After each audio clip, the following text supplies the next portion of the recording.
am Dana Alexa. I'm a professional dancer. I currently live in Los Angeles, but I'm originally from Brooklyn, New York. I've been on the West Coast 3 years now. And I choreograph, I teach, and I travel all over the country with this guy. Hey, I'm Matt, Steffanina. I'm originally from DC and then a very small town in Virginia, and I moved out to LA about 4 years ago. Mostly hip hop and breakdancing, but I try a little bit of everything. Poorly, mostly. You get in that ballet class. I'll try. I'll get in ballet class sometimes. But yeah, most of my work in LA is as a teacher, as a choreographer, and then of course as a dancer as well. I started dancing as a baby. I was 2 years old. My mom put me in dancing school.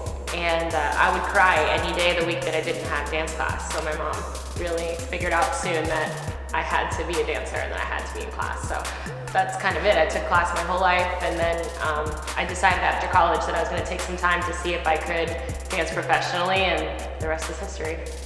My story is completely opposite. I was like 17 and my best friend in high school and I were just bored. We lived in a city in Virginia literally with no stoplights. More cows than people. She's seen it. It's wild. And so we didn't have anything to do, and we were like, hey, you ever wanted to learn how to break dance? And I was like, yeah. He's like, me too. Like, let's figure it out. So we got a VHS, we did cardboard, the whole deal in the basement, and we just started teaching each other and learning from videos how to dance. And it kind of evolved from there. People were like, hey, we saw you breakdancing, will you teach a class? And we were like, sure, why not? So pretty soon the whole town was coming every Wednesday night at 7 o'clock to breakdance at the community center. And it just grew from there. It became 5 classes, 10 classes, 20 classes, until eventually I was like, you know what, I'm gonna move out to LA and try and really do this professionally.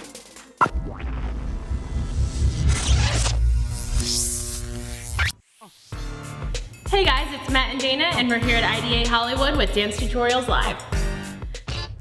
Dance Tutorials Live is actually Matt's brainchild. I think it grew from the fact that, like he said, he learned from dance tutorial videos basically. So once he started dancing professionally and putting videos on YouTube, he automatically felt like, well, I should break this down so people can learn like I did, which is awesome, right? Is that kind of... Yeah, I used to buy videos all the time, VHSs. Offline, or you know, my mom would be at a convention or something and she'd see how to dance and she'd buy it, and usually it was difficult to hear, the video quality wasn't very good. A lot of times the instructor was maybe a famous dancer but didn't actually break things down, so we really ended up having to teach ourselves. And we would always say, me and my buddy, to each other, like, man, if there was somebody that just posted videos and we could watch them, it'd be so much easier. So I think I posted the first one actually about 5 years ago when YouTube was just starting and nobody was doing anything like tutorials, and it got a really good response to where people were like, well, we want tutorials for all your dances now. And I was like, well, I can't really do it for all of them, but... You're not good at saying no. Yeah, but it's grown and grown until eventually we were like, let's just make this a full channel. I wanted it to be a place that people could come and just learn how to dance. No other distractions. Like, if you want to learn how to dance, come here, subscribe, and every week you're gonna have a new video. Yeah, we hope somebody will come to the channel looking for ballet and then end up learning how to twerk, you know? Keep it versatile. So. Yes, I like that. We really appreciate you guys coming out, and we just love to teach. We love to see you guys working hard, dancing, sweating, struggling, killing it, whatever you're at. We want you to be in class, and we want you to be training, because that's how we started too. Well, for me personally, I thought that this was such a great idea because I grew up in Brooklyn, and I was low income my whole life, and I know if I had an opportunity to learn dance on my own time, either to supplement my education in a dance studio or just to learn on my own, if it came to the point where we couldn't have afforded to send me, that would have been an amazing option, and that I definitely would have done it. So now to be in a position to provide that for people who maybe can't afford a formal dance education but want that outlet, like that's amazing. That's something that we absolutely want to provide to anybody. I mean, for me, it's also that I know how powerful dance is. Dance is such a powerful outlet. People can use it as a form of therapy. They can use it as a form of expression.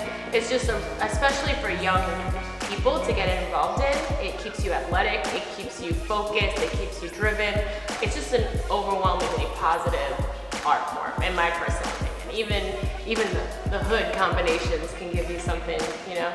So for me to see young people like that never thought that they could, even though they always wanted to dance, be inspired by what we're doing and do it themselves, that's enough. Like we make a real point to, in our classes, not only teach steps or to teach, musicality, which is all important, but we also teach them that, you have to be yourself, you have to be free, and that's what this is for. So we really encourage people at any level, no matter how good they are, to keep at it and keep working and not let criticism affect them, which I think is a huge lesson that kind of reaches out into other areas of your life. So for me, like I said, I started dancing late, so I was going into class, taking my first hip hop class with 8, 10, 12-year-olds that were smashing it, that were destroying me, and here I am like 6'1", like white guy, 19 years old, and I felt crazy, but I knew that at some point, whether it was 6 months or 10 years from now, I was gonna look back and appreciate that time and be like, if I hadn't have done that, I wouldn't have gotten here.